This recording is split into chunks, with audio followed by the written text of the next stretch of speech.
நாம் கடவுளின் கைவேலைப்பாடு.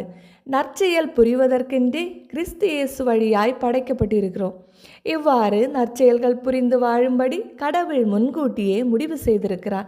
எபேசியர் 2:10.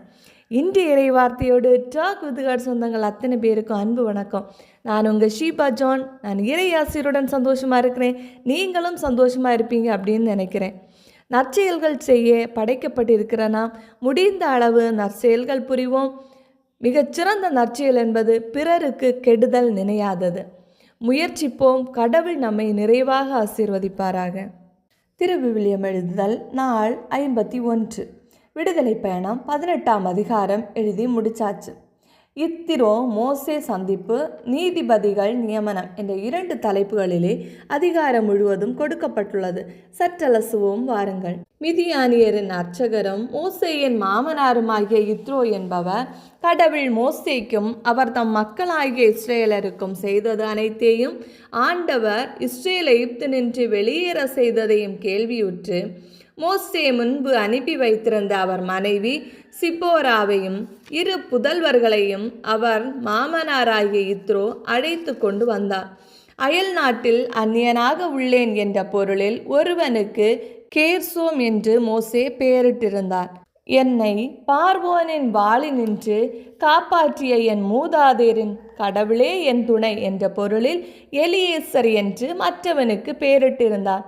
பாலை நிலத்தில் கடவுளின் மலை அருகில் மோசே பாளையம் இறங்கியிருக்க அவருடைய மாமனாராகிய இத்ரோ மோசேயின் புதல்வரோடும் மனைவியோடும் அவரிடம் வந்தார். மோசேயும் தம் மாமனாரை சந்திக்க எதிர்கொண்டு வந்தார். அவர் முன் தாழ்ந்து பணிந்தார். அவரை முத்தமிட்டார். இருவரும் ஒருவரிடம் நலம் விசாரித்து கொண்டு பாளையத்தில் புகுந்தனர்.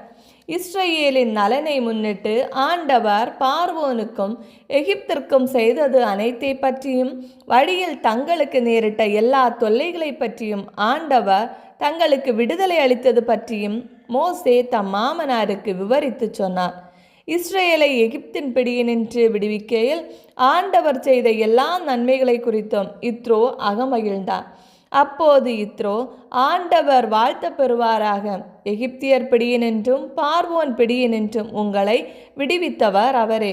அனைத்து தெய்வங்களையும் விட ஆண்டவர் உயர்ந்தவர் என இப்போது உணர்ந்து கொண்டேன். ஏனெனில் ஆணவ செயல் புரிந்த எகிப்தியர் பிடியினின்று மக்களை விடுவித்தவர் அவரே என்றுரைத்தான். மோசேயின் மாமனாராகிய இத்ரோ கடவுளுக்கு எரிபலியையும் பலியையும் செலுத்தினார். ஆரோனும் இஸ்ரேலின் எல்லா தலைவர்களும் மோசேயின் மாமனாருடன் கடவுள் திருமுன் உணவருந்த சென்றனர். மறுநாள் மோசே மக்களுக்கு நீதி வழங்க அமர்ந்தார். காலை முதல் மாலை வரை மக்கள் மோசேயை சுற்றி நின்று கொண்டிருந்தனர். மோசே மக்களுக்கு செய்து கொண்டிருந்ததை எல்லாம் அவர் மாமனார் கவனித்தார். நீர் மக்களுக்கு செய்து கொண்டிருப்பது என்ன?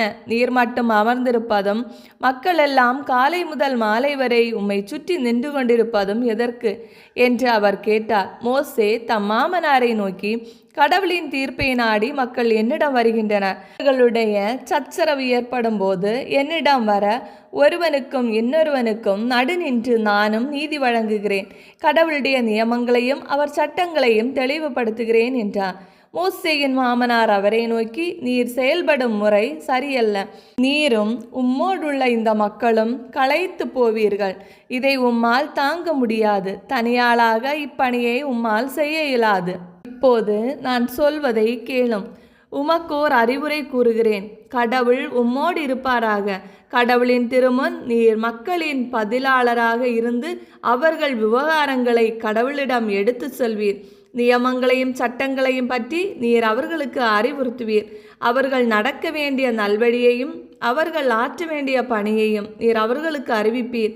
மேலும் மக்கள் அனைவரிலும் திறமையும் இறையச்சமும் நாணமும் கொண்ட கையூட்டை வெறுக்கும் பண்பாளரை கண்டுபிடியும். அவர்களை 1000 அவர், 100 50 10 ஆகிய குழுக்களின் தலைவர்களாக நியமிப்பீர்.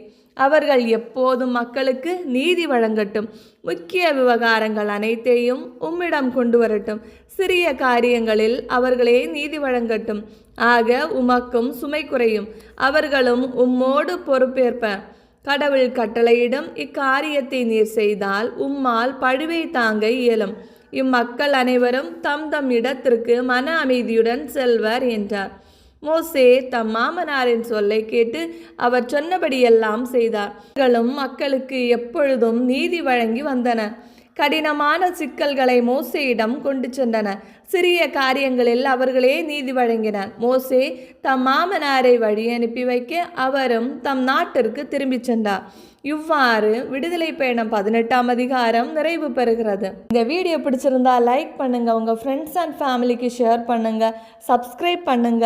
உங்களுடைய கருத்துக்களை கமெண்ட்ல சொல்லுங்க. இறையோடு உறவாட எங்களோடு இருங்க. மீண்டும் சந்திப்போம். அன்புடன் உங்கள் ஷீபா ஜான்.